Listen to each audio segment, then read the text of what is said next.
Purihan po kayo sa lahat po ng kabutihan na gawa niyo po sa amin lahat, lalo na po sa araw na ito.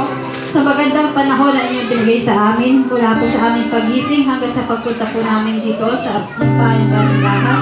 Maraming salamat po sa inyong paggagabay, sa pagmamahal, sa lahat po ng pag-iingat sa aming lahat, sa pagpapanatili po sa amin nasa mabuting kalagayan, sa pagpapagaling po sa aming mga karamdaman at sa patuloy na pagpapatawad po sa aming mga pagkukulang at mga kasalanan. Maraming salamat. Panginoon, patawarin niyo po kami sa lahat ng aming mga pagkukulang, sa aming mga kasalanan, sa mga nasasabi po namin hindi maganda, nagawa na hindi maganda din po, at sa mga naisip po namin na hindi maganda sa aming kapwa, sa aming sarili, sa lahat-lahat po ng pagkukulang, sa mga bagay na alam po namin hindi nakakalugod sa inyo, patawarin niyo po kami. Panginoon, tinataas po namin sa inyo ang bansa Pilipinas, sa aming mga pinuno mula sa pinakamataas hanggang sa pinakamababa. Tulungan niyo po sila, Panginoon, ng magawa ng magandang plano para sa aming bansa. Ilayo niyo po kami sa anumang kapamakan, Panginoon, at naway magkasundo po sila para sa kapakanan ng aming bansa, Panginoon. Itinataas ko po sa inyo ang aming bahay panambahan, Panginoon. Lagi niyo po itong ingatan at ilayo sa anumang sakuna, Panginoon. Tulungan niyo rin po kami sa aming mga kapatid na may mga karamdaman sa ngayon. Kayo na po ang bahala magpagaling sa kanila, lalo na po kay Giselle. Hindi po namin ang kanyang tuluyang kagalingan, Panginoon. At sa mga kapatid po namin na wala dito, kayo na rin po ang bahala sa kanila.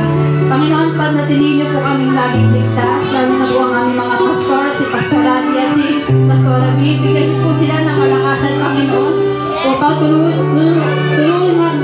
niyo po silang maging malakas palagi at tulungan niyo po sila sa kanilang mga gawain upang patuloy po nila kaming mag-guide sa aming buhay Kristiyano, Panginoon.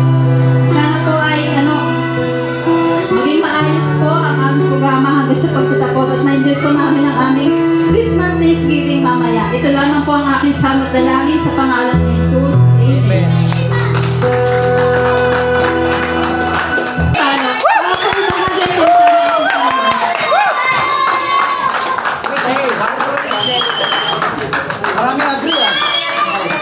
Praise the Lord, hallelujah. Talagang sa pag-introduce pa lang, ako'y pinagpala na. Amen. So tunay nga, walang katulad yung ating mukha dahil tituwangis ang ating Panginoong Diyos. Amen? We are the image of God. Amen mga natin. Kaya papuri at parangal tayong sa Diyos sa buhay lamang. Amen? So muli ako po ay nagpapasalamat higit or na-appreciate ko po yung mabuting puso. So, na-experience ko po yung magiging pastor dahil po sa inyo lahat na talaga nakita ko ang yung pagmamahal niyo po sa akin. So, nandito ko yung first Sunday. Tama po ba? Tapos third Sunday, nandito muli ako. Kaya sabi ko, Lord, thank you so much sa mga kapatid sa Banaba na talagang uhaw sa salita ng Diyos. Kaya ako po doon natutuwa at nagagalak sa mga kapatid, lalo Lord kay Pastor Abi, na talagang nagtiyaga para po alagaan tayo. Okay?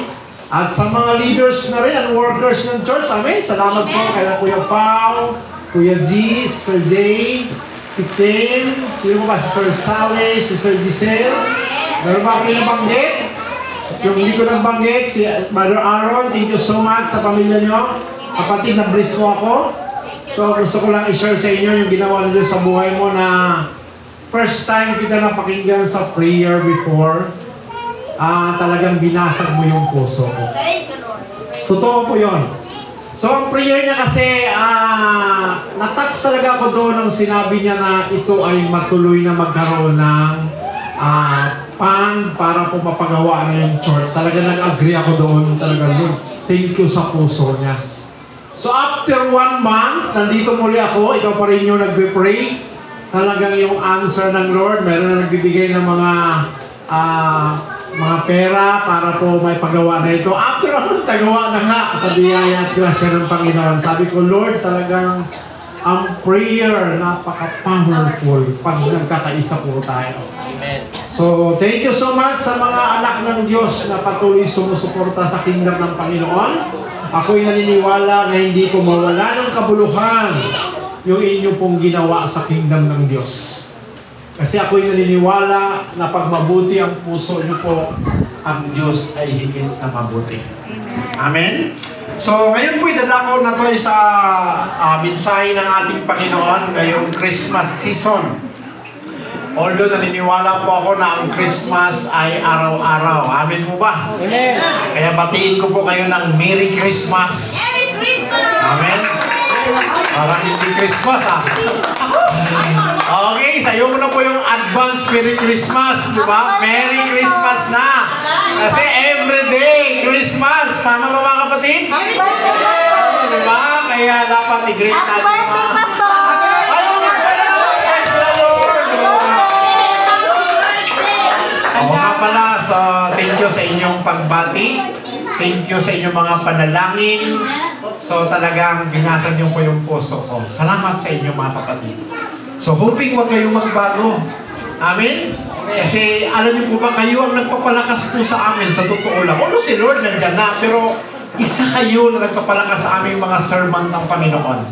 Lalo pag nakita namin kayo na patuloy gumagawa sa kingdom ng Diyos, talagang yung puso namin nagagalak ng lubusan. Dahil na-experience nyo yung tunay na kaligtasan. Dahil hindi nyo po magagawa yan kung hindi nyo na-experience ang kapangyarihan ng Diyos. Okay? So, dadako po tayo sa Word of God, Isaiah chapter 9 verse 6. Nandiyan na tayo? Yan. Okay, Isaiah chapter 9 verse 6. Kita po po dyan mga kapatid? Okay, basahin po natin sa King James Version. English talaga. O, ginamit po natin yung English kasi sa NIV version, medyo may kulang. May kulang doon eh. Wala kasi doon yung iba. Diretso na agad. O, parang direct to the point. Okay, so Isaiah 9:6 says, "For unto us a child is born, unto us a son is given, and the government shall be upon his shoulder, and his name shall be called Wonderful, Counselor, the Mighty God, the Everlasting Father, and the Prince of Peace." Purihin po ang Diyos sa pagkabasa ng kanyang mga salita. Tayo po muna ay sumandaling manalangin. Makapangyarihang Diyos na may likha ng langit at ng lupa, purihin ka sa iyong kabaitan. Panginoon, ikaw po ang dahilan kung bakit nagkaroon ng kulay ang aming pong mga buhay. Wala kang katulad, wala kang kapares sa ibabaw ng lupa at maging sa langit.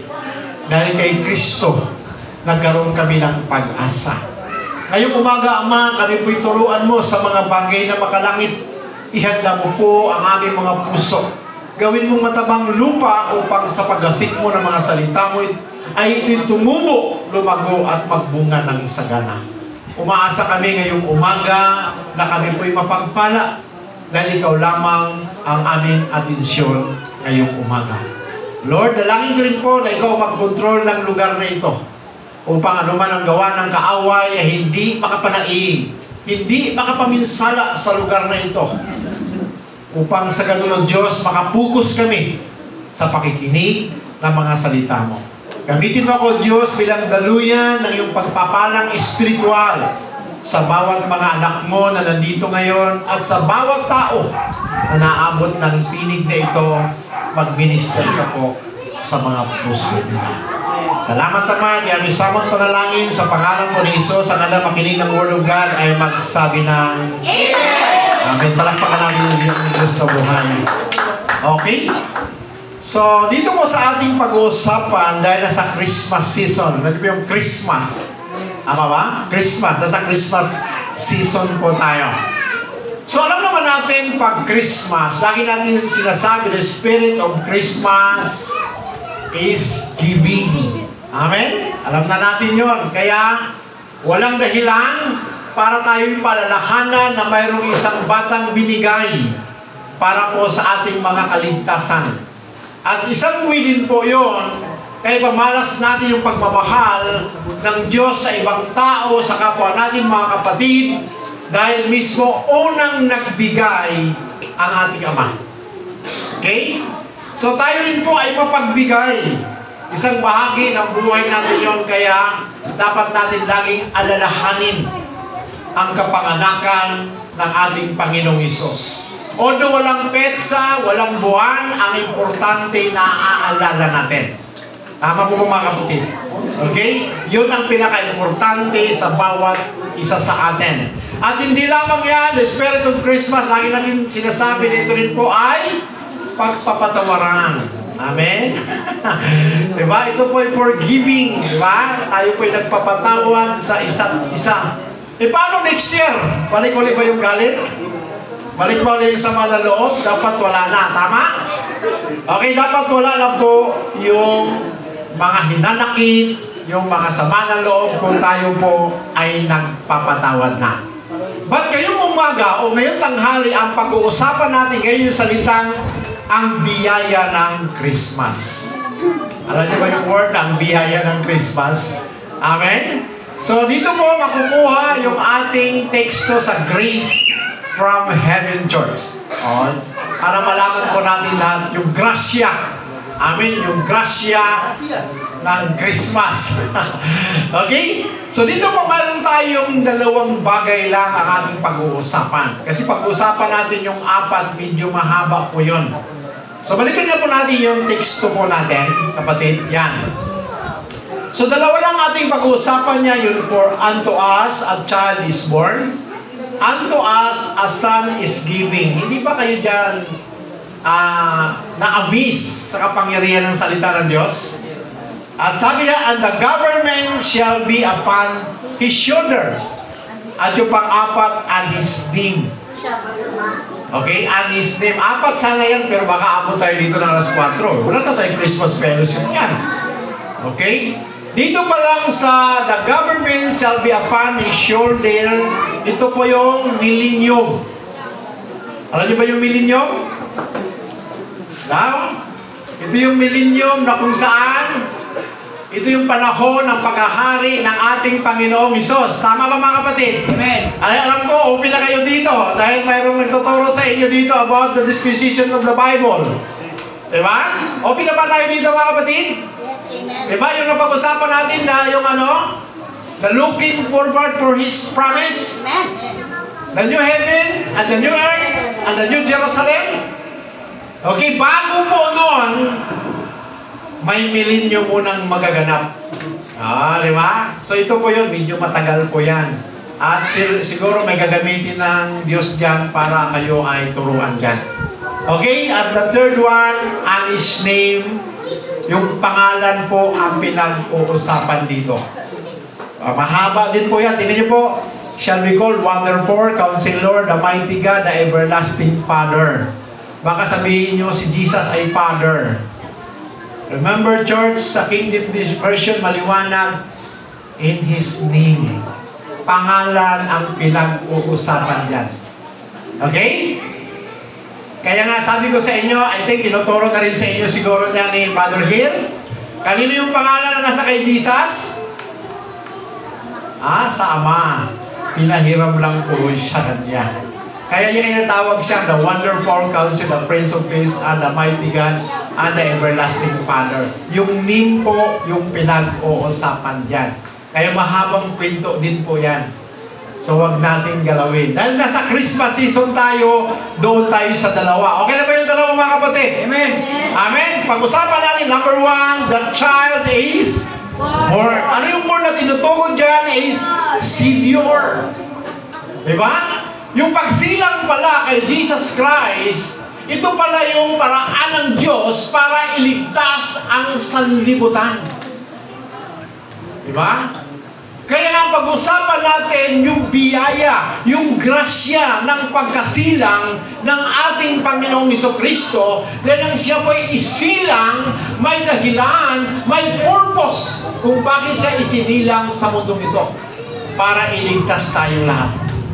At naniniwala ako na tayo ligtas na. Amen? Amen. Praise the Lord. Ang nais lang natin, sariwain natin, alalahanin natin kung paano tayo naligtas sa pamamagitan ng grasya. Tandaan nyo, naligtas tayo sa pamamagitan ng grasya. Okay? Mamaya maintindihan pa natin yon.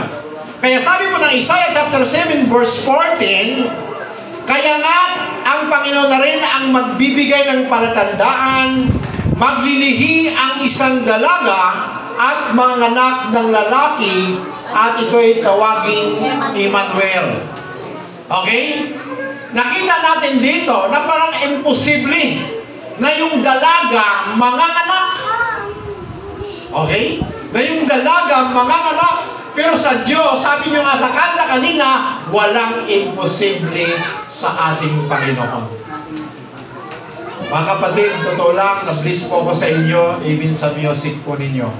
Talagang laki ng improvement ninyo mga kapatid. Nung anniversary pa lang, sabi ko, praise the Lord. Praise and worship pa lang, nasa langit na tayo. Di ba? Nakakatuwa talaga, nakaka-touch.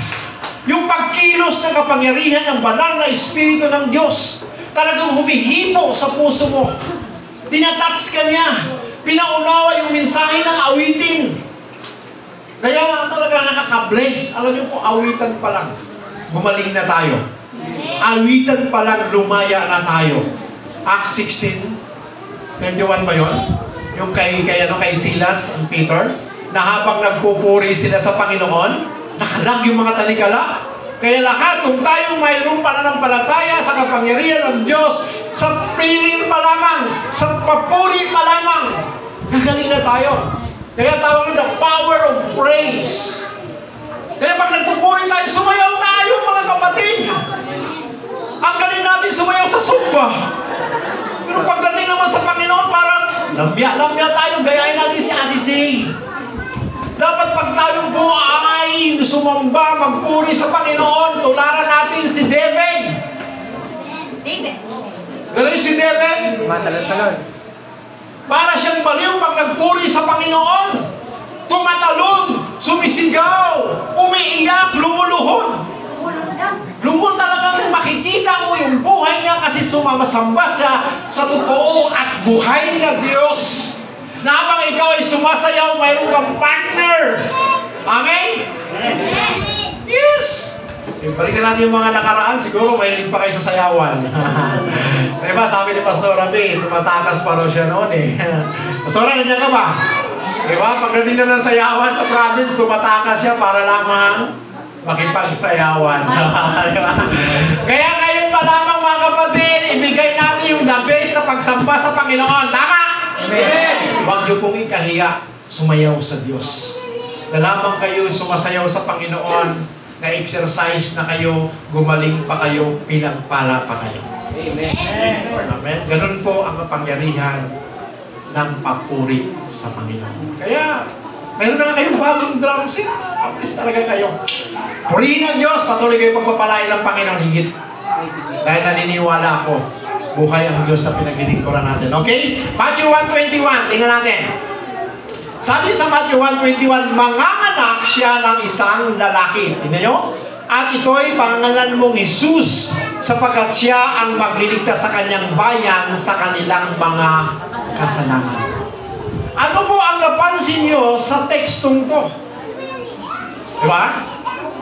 Ito po yung mensahe ng angel kay Joseph. Na itong asawa mo, huwag mo iwalayan dahil manganganak siya ng isang lalaki. At bigyan mo ng pangalang Jesus. At ang sabi diyan, sapagkat siya ang magliligtas sa kanyang bayan. Sino yung bayan ng Diyos? Para tayo may kitsi ngayon, ano? Diba? Mayroon nagsabing tayo, o parang mayroong tahimik. Parang alanganin kayo dyan. Ano kayo maganda yung may pag-aaral?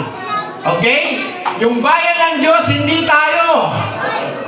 Alam mo yon? Hindi tayo ang tunay na bayan ng Diyos. Ang tunay na bayan ng Diyos na ililigtas ni Jesus ang mga Israelita. Kaya nga tinatawag tayo, niligtas tayo sa grasya. Mga hintil tayo. Kaya sinabi na ni Pastora, lunahan ako. Diba? Kaya nga, ang purpose ni Jesus, bumaba sa lupa para hanapin yung mga Israelites na nagkaligaw-ligaw. Tingnan pa next verse. Ginawa niya ito upang ipakilala sa kanyang walang kapatid. Parang kulang kapatid. Lumampas yata tayo. Yan. Wala na ba? May kulang. Okay. Praise the Lord. Hallelujah. Buti may kopya ako. May kulang nga. Matthew 15 verse 24. Pakinggan niyo po ito. Matthew 15:24. Sumagot si Jesus, Sa mga tupang naliligaw ng sambayanan ng Israel lamang ako sinugo. Kasama ba tayo doon? Hindi. Talagang sa bayan ng Israel lamang sinugo si Jesus Christ. Kaya nga, good news. Bakit hindi tinanggap si Jesus sa Jerusalem? Sa mga Hudyo. Pinalaya siya. Kaya alam ba hanggang ngayon, marami pa rin mga Hudyo na hindi naniniwala kay Jesus. Naghihintay pa rin sila ng Misaya. Kaya nga mapalad tayong lahat, taga-Grace from Heaven Church, dahil lumating na yung Savior natin. Amen! Sila naghihintay pa. Imagine yun? Kaya nga, yung grace na sa atin na. Okay, next verse. Tingnan po natin yung next verse, yung kanina. Tingnan nyo po. Ginawa niya ito upang ipakilala ang kanyang walang kapantay na kadakilaan sa mga taong kanyang kinahabagan. Okay. Na noong una pa, inanda niya para sa kaluwalhatian. Verse 24, tayo ang tinutukoy na tinatawag niya, hindi lamang mula sa mga Hudyo, kundi mula rin sa mga Hintil. Kapatid, kasama na tayo. Kaya tayo po'y tinatawag na mga taong kinahabagan. Sino sumulat nito? Si Pastor Paul. Si Paul. Saan niya sinulat? Sa Rome. Sino yung mga taga-Roma? Mga Intel. Mga Intel. Nakuha niyo na. Itong word na to para sa Gentiles. Amen? Kaya mapalad ka. Mapalad tayo. Na mayroon tayong Grace from Heaven Church. Dahil ligtas po tayo. Dahil po sa ating Panginoong Hesus Kristo. Kaya nga, grasya. Grasya po yung binigay sa atin na kaligtasan. Kaya ang tawag na sa atin ay ano? Romans. Tignan yung Roma. Ang tunay na Hudyo, ang taong nabago na ang puso at kalooban. Ayon sa Espiritu at hindi ayon sa kautosang nasusulat. Ang papuri sa Kanya hindi mula sa tao, kundi mula sa Diyos. Tingnan niyo po yung verse na to. Ano ang napansin niyo? Ang tunay na Hudyo, ang taong nabago na ang puso at kalooban. Di ba binago na tayo? Yun po ang tunay na Hudyo. At ayon sa Espiritu, ang pinag-usapan niya yung grace. Okay, tingnan niyo sunod. At hindi ayon sa kautosang nasusulat. Bakit sinabi to? Alam niyo ba na ang kaligtasan ng mga Hudyo by works, tayo by grace? Alam niyo ba yun? Alam niyo by works?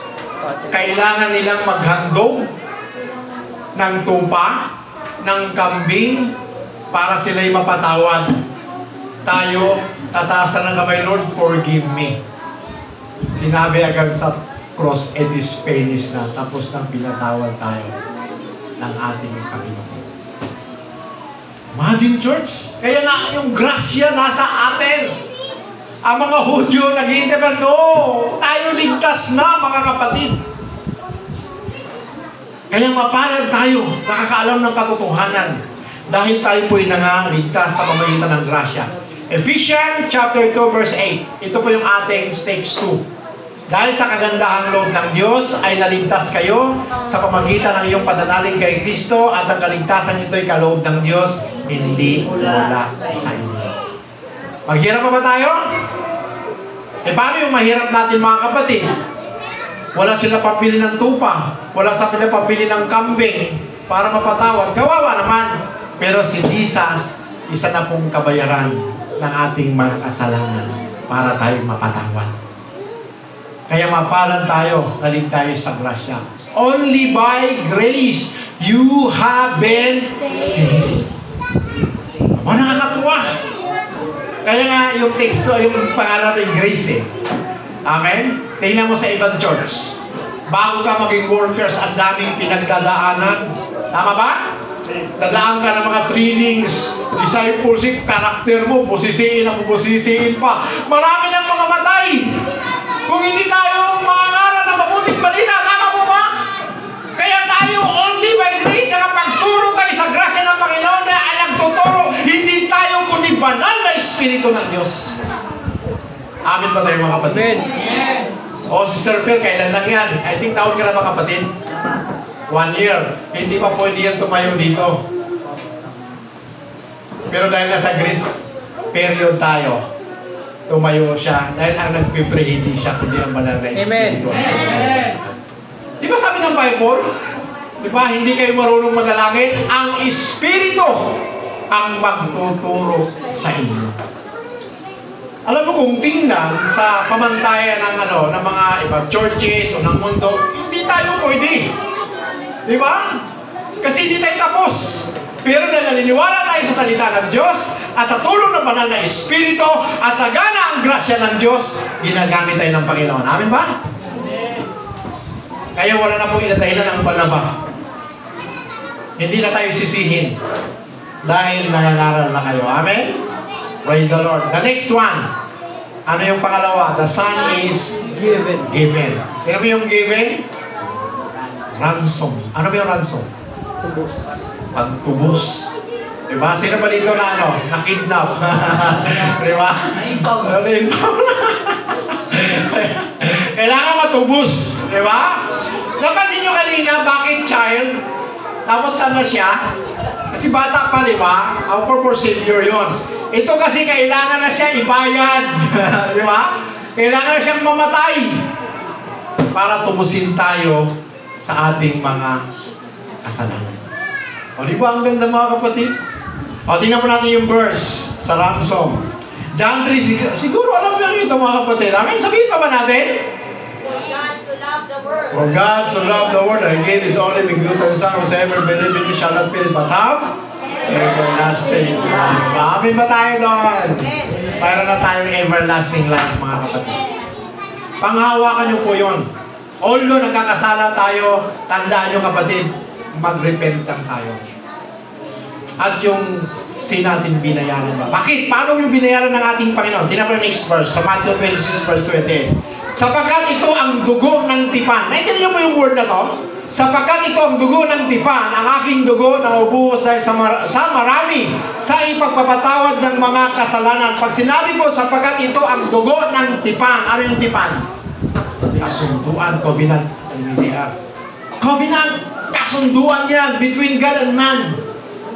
Dugo ang pinag-uusapan. Pag walang dugo, walang kapatawaran. Noong unang panahon sa Old Testament, anong ginagawa? Dugo ng hayop. Wala tayo noon. Wala tayong pambili ng hayop. At salamat yung tipan, yung pangako ng Diyos sa New Testament, ito yung kanyang covenant sa atin na ang kanyang dugo ang maglilinis sa ating mga kasalanan dahil po sa kanyang dugo napatawad yung ating mga kasalanan. Kaya nga malaya na tayo makalapit sa kabanal-banalan. Alam niyo ba yun? Malaya na tayo makalapit sa kabanal-banalan. Noong unang panahon, hindi. Mayroon tinatawag na high priest. Alam niyo na ito, di ba? Yung high priest? Yung high priest, mayroon siyang bill. Maliit, mayroon siyang tali. Kasi mayroong outer court, holy place, and holy of holy. Ang high priest lang ang magdadala ng handog para mapatawad ang iyong kasalanan. Pag hindi na tumutunog yung bell, ibig sabihin patay na yung pare. Kaya hihilahin na lang nila yun. Grabing hirap. Pero nang si Jesus ay namatay, napunit yung tabing. Ito yung dahilan kung bakit tayo nakakalapit na nandito sa Ama. Di ba grace yun? Dahil sa grasya ng Diyos, malaya na tayo lumapit sa kabanal-banalan kahit sa bahay ka, sa sasakyan ka, sa CR ka, kahit sa mundo ka, pwede ka nang lumapit sa Panginoong Diyos. Amen? Hindi ka na pumunta sa simbahan, hindi na. Sa doon pa lang pwede ka nang lumapit. Kaya lang tayo nandito just to fellowship. Dahil turo ng Bible yun na kailangan tayo magsama-sama para sumamba sa ating Panginoon. Dahil ang pagsamba sa Diyos napaka-importante, napakahalaga sa harapan ng ating Panginoon. Dahil pagdating sa langit, yun ang trabaho natin. Alam niyo ba yun? Amen. Praise the Lord. Salamat sa nakakaalam. Kaya, church, sumabay na kayo sa pag-aawitan nila. Pagsikapan nyo nang marunong kayong umawit.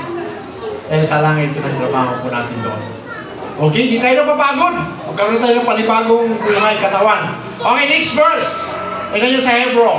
Minsan, tignan nyo ha, minsan lamang pumasok si Kristo sa dakong kabanal-banalan at ito'y sapat na Hindi dugo ng mga kambing at bisurong baka ang kanyang dalang handog, kundi ang sarili niyang dugo sa ipagpapatawad ng mga kasalanan. O, di ba ang ganda? Minsan, once and for all na yun. Hindi na ulit-ulit pa.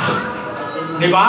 Kaya nga sabi ng Bible, hindi ko na nakuha yung verse, sa kawawa, yung hindi naniniwala sa kamatayan ni Jesus, dahil wala nang uli ipakaw sa cross. Tapos na. Tama ba, church? Amen. Wala na. Eh kung balikan natin yung nakaraan, naku, ulit-ulit na lang yun. Ito, once lang. Ginawa ni Jesus at hindi na uulitin pa. Okay, next verse. Tingnan po natin yung next verse. Anong dahilan? Kung bakit napaka-importante sa ating itong word na to, kaya tinatawag tayo higit sa mananagumpay. Amen? Alam mo, church, pakinggan niyo po yung word na to. Alam mo, dito ako na-bless eh. Tinatawag tayong more than conqueror o higit sa mananagumpay. Bakit? Si Jesus ang nagtagumpay. Tama? Pero sino nag-benefits? Tayo. Kaya tinatawag tayo more than conqueror. Higit tayo sa mananagumpay dahil yung nagtagumpay para pala sa atin yun, hindi para sa Kanya. Totoo, itong verse na to. Kaya sabi ko, Lord, napakapalag talaga namin sa grasya mo. Di ba? Ikaw na yung napako. Ikaw na yung naghirap, pero ako ang nagbe-benefits. Di ba? Di ba tayo natutuwa doon sa grasya ng Panginoon? Na dapat tayo sana yung ipapako, dapat sana tayo yung pahirapan, pero ginawa ni Jesus dahil ayaw niya maghirap ang mga anak ng Diyos. Amen? Praise the Lord! Di ba? Ganun po kahalaga ang buhay natin sa harapan ng ating Diyos na buhay. Ayaw niya na maghirap tayong mga Gentiles. Kaya binagay niya si Jesus para sa atin lahat. Amen? Balik po tayo sa ating tema. Anong sabi dyan? Okay, nawala na tayo. Okay, sa tema tayo. Anong sabi po doon? Sa biyaya tayo, kapatid. Conclusion na tayo. Wala pang conclusion dyan. Okay, conclusion na po tayo. Ang biyaya ng Christmas, the child is born. Mayroon tayong tagapagligtas. Tandaan nyo yun, mga kapatid. At pangalawa, the Son is giving, binigay niya ang buhay niya para sa atin. At dahil sa kanyang dugo, lahat tayo ay nalinis na sa lahat ng ating mga kasalanan. Challenge ko po sa inyo. Sinong mapalad? Di ba tayo? Bakit? Hindi ka na maghirap. Amin ba? Unlike Hudyo, bibili pa sila ng kambing. Tayo hindi na. Kaya nga, ang kaligtasan nila by work, tayo by grace. Amen. Palakpakan natin si Lord ng buhay. Hallelujah. Glory to God.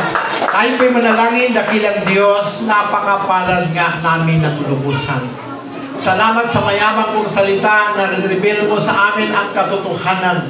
Na kami po ay malaya na kami po ay ligtas na dahil po sa grasya mo, Panginoon. Hindi mo po pinagkait ang iyong kaisa-isang anak upang ibigay, ihandog ang kanyang buhay para tubusin kami sa kapahamakan.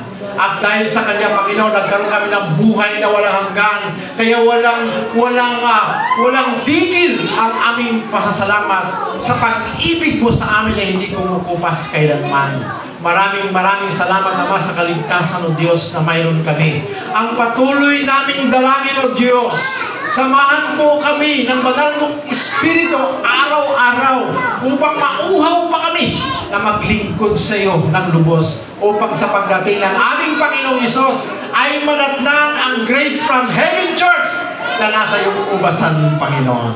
Salamat, O Diyos, sa kaligtasan, salamat sa buhay, at salamat sa mga pagpapala na bubuksan mo pa para sa aming Panginoon, at higit maraming salamat kay Jesus na binigay mo sa amin.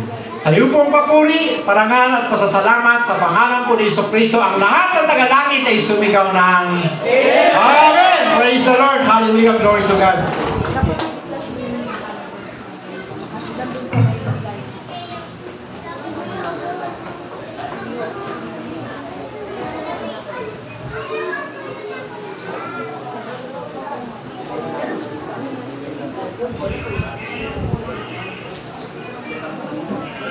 Ayun mga kapatid, nabusog ba ang bawat isa sa salita ng ating Panginoon?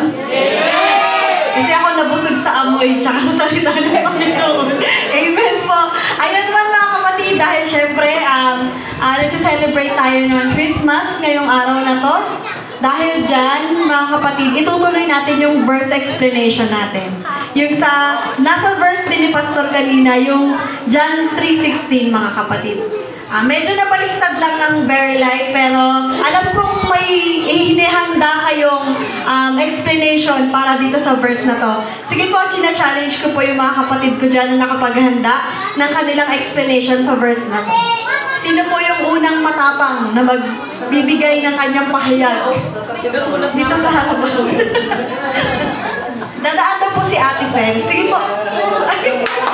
Palakpakan po natin ng Panginoon sa buhay ni Sister Fel.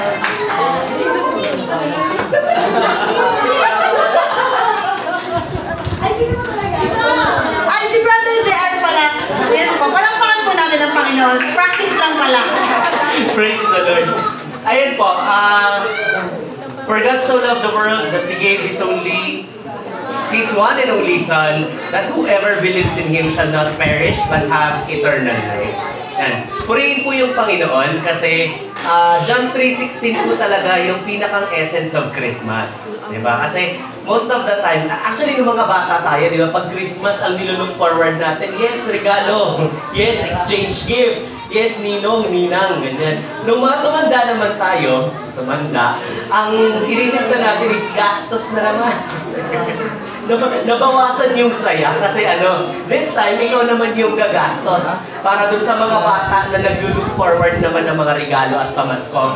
Pero ang tinuturo ko sa atin ng Panginoon is ano ba talaga yung totoong essence, ano yung totoong diwa, dahilan kung bakit tayo nagsa-celebrate ng Christmas. And yan ay dahil bago pa man tayo nagbigay, katulad ng binanggit ni Pastor, meron na pong naunang nagbigay sa atin. And yung kanyang binigay, yung pinakang dakila sa lahat. Kasi yung binigay niya, kaligtasan, katiyakan para sa akin pong lahat. And may mga paniniwala po na hindi aligned sa exchange gift. Hindi aligned sa bigayan ng regalo kasi hindi nila yun sineselebrate. Pero isa rin po ang pagbibigayan ng regalo, yung pag-bless sa ating mga kapatid, sa way din natin ng pagpapakita ng pagsunod sa ating Diyos. Bilang ang ating Diyos yung nagbigay na una, so tayo rin naman po ay nagkakaroon ng puso na willing din magbigay, mag-extend sa ating mga kapatid. So yun po, every Christmas, ayun po yung lagi naming nire-reminisce, lagi naming pinapaulit-ulit, lagi naming inaalala na blessed ako ngayong Pasko, regardless kung may matanggap ako or wala. Kasi bago pa man ako dumating, natanggap ko na yung regalo ng ating Diyos. Salamat po sa ating Panginoon.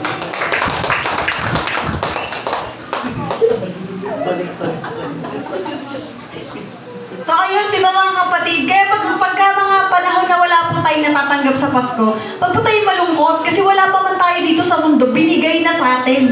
Binigay na si Jesus, may regalo na tayong higit pa sa anumang regalong marireceive natin sa buhay natin. Amen. Ayun, sige po, sino po yung susunod na mag-share ng kanyang pahiyag dito sa harapan? Nanunulak si Ate Len, parang feeling ko meron din siya. Meron din siya. Wala ka na. O sige po. Magpupula ba po? Ay, syempre, purihin po ang Panginoon sa buhay ni Sister Z. Parang may tip pa yun. Yung mga nagpupula sila. Tapos, ano natin po mga... Ayun, praise God. Yung sa ano po, yung revelation po sa akin ni Lord sa message na yan. Actually, yung John 3:16 po talaga, maliit pa lang po, ayun yung unang-unang verse na na-memorize hanggang sa sa lumaki na ako. Ayun po, nakaka-bless po yung ginawa po ni Lord sa amin, ni God, ng God the Father. Imagine niyo po yung grabing sobrang pagmamahal niya po sa mundo. Lagi ko pong kapag may mga time po kasi na nagda-down ako, minsan din po nagda-down. Hindi po kasi naiiwas na nagkakaroon ka ng doubt pati sa salvation mo.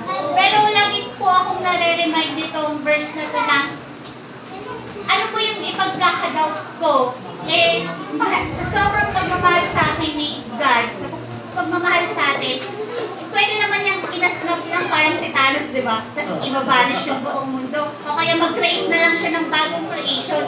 Pero dun sa pagmamahal niya, binigay niya yung sobrang mahal na iisang anak niya lang. Yun, nakasama niya in the beginning, ibinigay niya para maging tao, tapos mag-sacrifice, mamatay para sa atin, na sa tuwing magkakasala ako, sa tuwing magkakaroon ako ng doubt, ng pagkatakot, dahil tinanggap ko na si Jesus Christ, ayun lang, i-remind ko lang na it is finished na sa cross, it is finished na dahil doon na ikaw ay saved dahil may pananampalataya ka sa cross, na yung anumang kasalanan mo, gano'n man kadumi yung pang tingin mo sa sarili mo, na ikay hinugasan na ng banal na dugo ni Jesucristo, dahil sa tuwing makikita ka ng God the Father, ang nakikita niya ay yung blood of Christ sa buhay mo. So ayun po yung para po sa akin. So ayun, medyo talaga namang bonggang-bongga yung pag-explain ng ating kapatid. Totoo yun mga kapatid, grabe no? Yung pagpapala sa atin ng ating Panginoon na kahit ikaw na yung feeling mo sa sarili mo, Lord, wala na akong lugar sa mundo, napakarumi ko, pero dahil sa pagtanggap natin sa Panginoon, nawawala yun, napakabuti ng Diyos sa buhay natin. Sige po, sino pa po yung magbibigay ng kanya explanation dito sa harapan? Siyempre, lahat ng nakapula. Ay, siyempre, unahin daw po natin lahat ng nakapula. Palakpakan po natin ang ating Panginoon sa buhay ni Kuya Johnson. Praise God. So ngayon po, siyempre, alam niyo to lahat dito sa words sa English, di ba? Pero may isang word dito na para ma-feel mo kung gaano talaga tayo kamahal ng Panginoon. Makinig po. Ito po yung kwento para malamdaman nyo, para ma-feel ninyo kung gaano tayo kamahal. Lalimin or paparamdam sa atin kung gaano talaga tayo kamahal ng Diyos. Example po ganito. Tayo to ha, example. May isang mag-asawa. Yung anak nila, meron na lamang 7 minutes para mabuhay. Merong 7 minutes na mabuhay yung anak nila. Yung kaisa-isa nilang anak, meron lang 7 minutes para mabuhay. So ngayon, pinapasok ng doktor ang mga bulang. Kausapin nila yung anak niya. Meron lang siyang 7 minutes para mabuhay. Nakakarinig, nakakita, nakakapagsalita. 7 minutes. I-feel niyo, kayo to, i-feel niyo, 7 minutes na lang. Alam niyo, paulit-ulit na sinasabi ng magulang, ng nanay at tatay, lagi sinasabi ganito, Nak, I love you so much. So much. So dito nyo makikita kung gano'n tayo kamahal ng Lord. For God so. Yung so na yan, yun ang pinakamabigat talaga sa lahat. Kasi pinapa-express niya kung gaano kalalim. Kung gaano niya, alam niya, makikita niya yung anak na, makikita niya ang buntong na anak niya, kung anong mangyayari. Alam ko, napanood niyo na ang Passion of Christ, di ba? Base sa pag-aaral ng mga Bible scholar, pinagstudihan nila kung paano mag-persecute ang Roman, paano sila mag-torture, paano nila pinapahirapan ang mga nahuli nila. Sabi ng mga scholarship sa Bible, yung sa Passion of Christ, nasa 1/4 lang yun sa katotohanan na nangyari kay Jesus. Lahat ng balat niya tukla po. Pero dito tayo ma-amaze. Kasi sabi ng Bible sa John 16, dati ang tingin ko lang, for God so loved the world, parang, alam ko na, kahit nakapikit ako, kahit pang sumasayo-sayo ako, alam ko na yun eh. Pero, may nakapagturo sa akin, at hindi lang napagturo sa akin, at kinig ko rin sa ibang mga dito nagbago lahat ng pananaw ko sa John 3:16. Nung sinabi ng, for God so. May higit pa ba sa so? May higit pa ba sa word na so? Diba? So doon natin makikita, doon natin ma-express yung feeling ng Panginoon na kung gaano tayong kamahal. Kaya pag may magsabi sa'yo na I love you, nasaan yung so? So kumbaga, dito natin makikita yung expressive. Kasi si John, talagang compose po siya, more on expressive siya, more on love siya pag-express ng word sa Panginoon. Kaya makikita po natin. So yun po yung masasabi ko po sa John 3:16 po rin po ang Panginoon.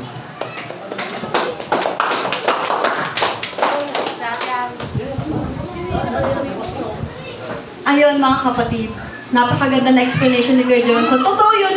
Bata pa lang din ako, naririnig ko na yung John 3:16 hanggang sa nagdalaga ako na kapag nag-church kami. Hindi ko alam yung meaning. Alam ko lang verse yun. Kailangan mong kapisaduhin yun. Kasi sabi ng tita ko. Kasi tita ko pa yung dating kasama ko, hindi pa si mama. So, yun pala yung deeper meaning ng For God So Loved the World. Na yung John 3:16 na yun na napaka-bless. Di ba? Napaka-bless natin. Napaka-bless ng lahat na sa pagtanggap mo sa Panginoong Jesus, yun lang mga kapatid, tatanggapin mo lang si Jesus, maliligtas ka na, di ba? Kasi pag nag-follow, pag tinanggap mo ang Panginoon, gagalaw siya sa buhay mo di ba? Malaya siyang gumalaw, malaya siyang kumilos, malayang sumunod sa utos ng Panginoon pag nasa under ka na ng kanyang, ano ba? Ang tawag doon? Nasa ilalim ka na ng kanyang pangangalaga. Di ba? Kasi pag nararamdaman mo yung pangangalaga ng Panginoon sa'yo, madali na lang sumunod, madali na lang makonvict sa mga nagagawa mong kasalanan, di ba mga kapatid? Ayun, syempre hindi naman ako magtatagal sa explanation. Tatawagan ko na agad si Sister Fel para i-share naman po yung kanyang explanation. Totoo na po talaga to. Palakpakan po natin ang Panginoon sa buhay ni Sister Fel.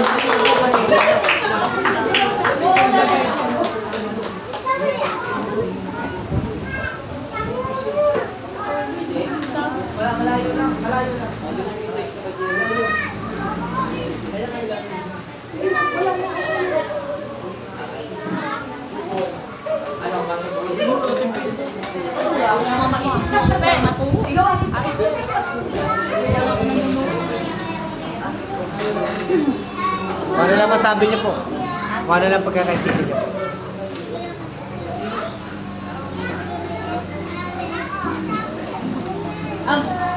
Susundan ko lang yung sinabi ni Kim na basta tinanggap mo si Lord sa buhay mo na buong puso. Yung talagang sincere, yung seryoso, yung ibibigay mo yung commitment mo sa Kanya na kapag tinanggap mo siya, obligado ka nang sumunod sa Kanya, gumawa ng mabuti. Iwasan mo yung mga masasamang gawain, yung mga bagay na alam mo na hindi niya ikalulugod. Parang, tsaka pag once na sumunod ka sa Diyos, yung ipagkatiwala mo sa Kanya yung buhay niya, parang mas madali ng, mas madali ng maging mabuting tao kasi alam mo na may sinusunod ka na mabuting Diyos po. Yun lang. Yung buktong na anak para iligtas tayo na, which is, sino ba tayo para iligtas, di ba? Ano ba tayo? So, yun. Doon ko na-realize yung meaning ng For God so loved the world. Yung sabi niya ni Kuya Johnson na grabe yung pagmamahal ni God sa atin. So, ayun lang po sa Diyos ang pag. Ayun, mga kadip, gutom na ba kayo lahat? Nilipas din yan. Hindi, sa akin ang revelation ng word na to. Sino dito yung mga tatay at nanay na? Mukha lang. Yeah, di ba? Tatay at nanay. Kaya nyo ibigay yung anak nyo para sa kasalanan nyo. Kaya nyo ihandog yung mga anak nyo. Kaya nyo? Sino may kaya? Handog na natin to. Di ba hindi? Kasi kasalanan nyo yun eh. Pero ang Diyos, binigay niya yung nag-iisa niyang anak para lang sa kasalanan natin. Di ba? Imagine niyo yun. Kaya, yun lang. Hindi, kaya huwag natin sayangin yung pagtubos ng ating mga kasalanan sa dito sa lupa. Kung baga alam na natin yung word, huwag na natin sayangin, di ba? Mas lalo tayong magpalalim sa Panginoon. Di ba ang anak iniingatan? So pagkaingatan din natin yung pinantubos sa atin. Di ba? Pag-ingatan natin yun, i-value natin yung kung paano natin i-value yung mga jowa natin, di ba? Ganun, mas higit pa doon yung pag-value ng pagtubos sa atin ng ating Jesus sa krus ng Kalbaryo. Imagine niyo yung hirap na pinagdaanan niya. Hindi niyo mararanasan yun at walang tatagal doon. Maging ako. Kaya salamat sa Diyos dahil isa ako sa sanlibutan na tinubos ang aking kasalanan. Amen. Ayun. Ayun mga kapatid, sigurado akong medyo nagugutom-gutom na kayo. At medyo yung isa kanina, huwag mo akong tawagin, baka mahimatay ako sa harap. So baka mahimatay na daw siya. Pero mga kapatid, wait lang. Tatanggalin ko muna yung ating focus dun sa verse na yun. Ngayon naman po ay makakatunghay tayo ng natatanging bilang po mula po sa mga youth na pangungunahan po ni Nene. Tawagin ko na po sila. Aawit po sila sa ating Panginoon. Sige po, palakpakan po natin ang mga youth na ito.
Praise. So ngayon po, dadako po tayo sa pagbibigay po, sa ikapo. So ngayon po, medyo babalik po tayo sa pinakaumpisa po ng lahat. Kailangan ko po yung attention nyo dahil para makita nyo po yung punto na about sa pagbibigay po. Na makita po natin ang unang nagbigay po ay ang Panginoon natin nasa langit. Okay po? Babasahin ko po dito sa Genesis chapter 1. Sabi po dito, in the beginning, God created the heaven and the earth. It was formless and darkness was over the surface of the deep, and the Spirit of God was hovering over the water. And God said, let there be light. So makita po natin, ang unang nilikha po ng Panginoon ay ilaw.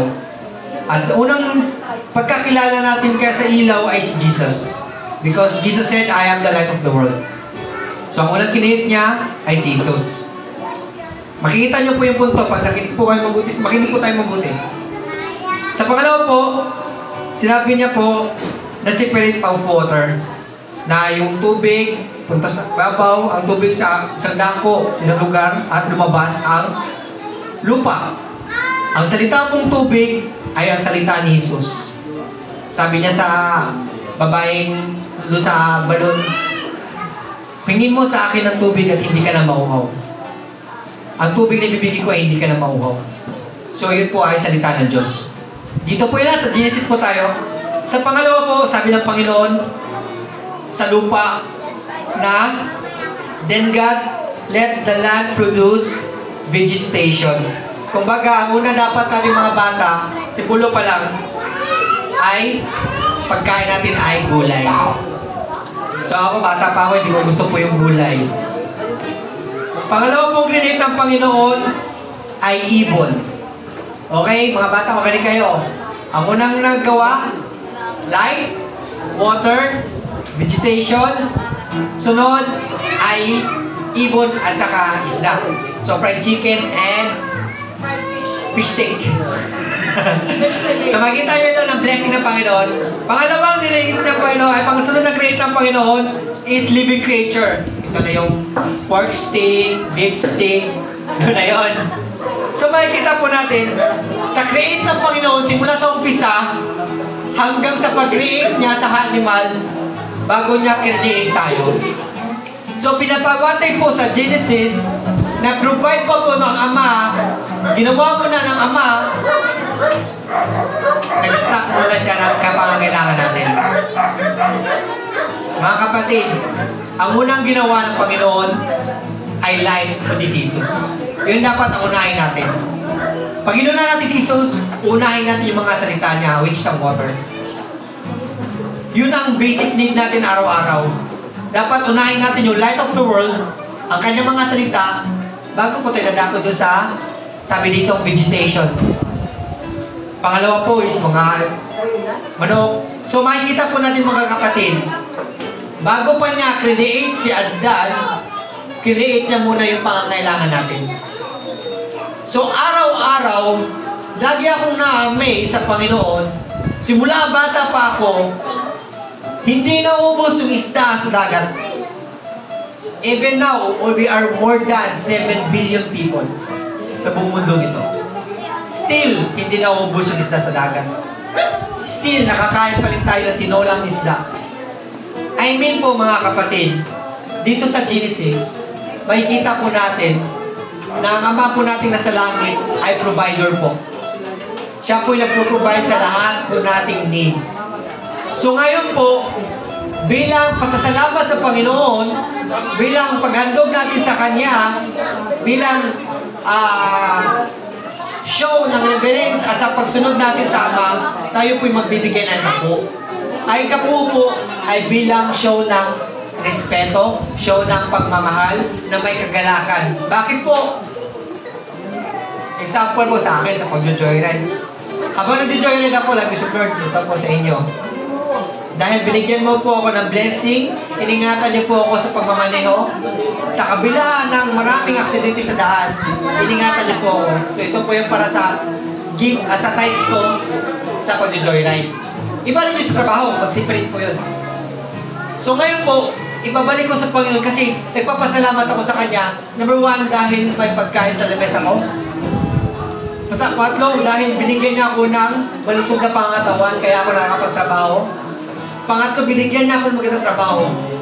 Kaya ibabalik ko sa Panginoon yung ikapo na may kasayahan, may kagalakan. Dahil po yun, yun po yung training sa atin about giving po. Kasi, makita natin sa John 16, sino unang nagbigay? Di ba, ang Ama? So tayo bilang tagasunod ni Jesus, marunong din tayo magbigay. Ang pagbibigay po ay may kasiyahan. Pag may kasiyahan po, nakikita po ng Diyos yan. Maliit man o malaki, pag masaya ka nagbibigay, ito'y ino-honor ng Panginoon. Alam po natin yung kwento sa Bible. May isang widow. Tapos may isang mayaman, nagdala yung mayaman, lantaran. Oh, ito yung kapo ko. Laki ng binagsak agad yung bolt agad. Alam mo bakit Volperian? Kasi po, yun po yung sobra sa ginansya niya. Guminansya pa sa may sobra pa, yun yung binigay niya. Pero yung babaeng widow, binigay niya 2 pilak lang yun, kumbaga, sintabo ko sa ating karir ngayon siguro, pagpalagay natin na 200. Yun na yung pangkain niya sa buong isang linggo. Pero binigay niya sa Diyos at nakita yun ni Jesus. Pag ang mga bigay po natin ay makita ni Jesus, marami pong may dagdag sa church na to. Hindi lang po upuan, hindi lang po ito instrument. Ang madagdag po is tao. Kasi marunong po tayo magbigay ng may kasiyahan, may kagalakan. Mag-grow po ang church pag marunong po tayo magbigay, lalo-lalo na sa giving. Kasi ang giving po, hindi po ito binubulsa. Ito po'y nakikita po natin. Nakakain pa nga natin.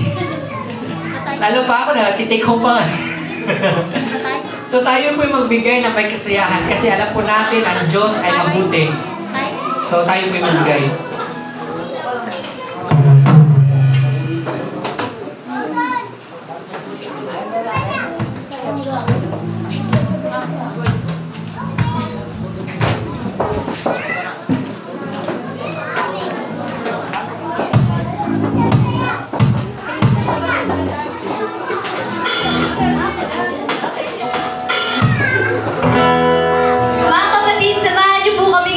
Awitin po natin Trials.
Mga kapatid, para malaman niyo po, pag sinabi po natin raise hands po natin, ay show po yun na holiness po. Alam niyo po ba, pag sabi ng Bible, pag nilihan mo yung kamay mo sa may sakit, mali ba pagtasapay ng langis at tilas mo ang mo, show po yun ng respeto, show po yun ng reverence, show po yun ng agreement sa prayer. So tayo po, every time mag-pray sa po tayo, pag-pray po natin yung kapo natin, para ito po i-bless ng Panginoon, magamit ayon sa kanyang kalooban, at lumago ito, at pag ito'y lumago, tayo dito ilalago. So let us pray. O dakilang Diyos, pagpalain niyo po itong kapo. Ito po yung handog namin, nagmumula sa aming puso, Ama. Tanggapin niyo po ito, Ama, at magamit po ito ayon sa iyong kalooban. Ama, patuloy po namin dinadalangin, pagpalain niyo po ang aming trabaho, negosyo, o kung saan man kami kukuha ng aming pinansyal. At higit po sa lahat, Ama, pagpalain niyo po yung mga kapatid namin na walang trabaho na hindi pa po nagpabigay. O ba sa darating na panahon, Ama, sa darating na Sunday, Ama, mapagbigay sila dahil sila po yung pinagpala niyo po, Ama. Salamat po. Patuloy niyo po ang pagpalain niyo po lahat ng ginagawa namin at nagsilbing kaluran sa iyong pangalan. Isa mong dalangin namin sa matamis na pangalan ni Jesus, natin magsabi ng Amen.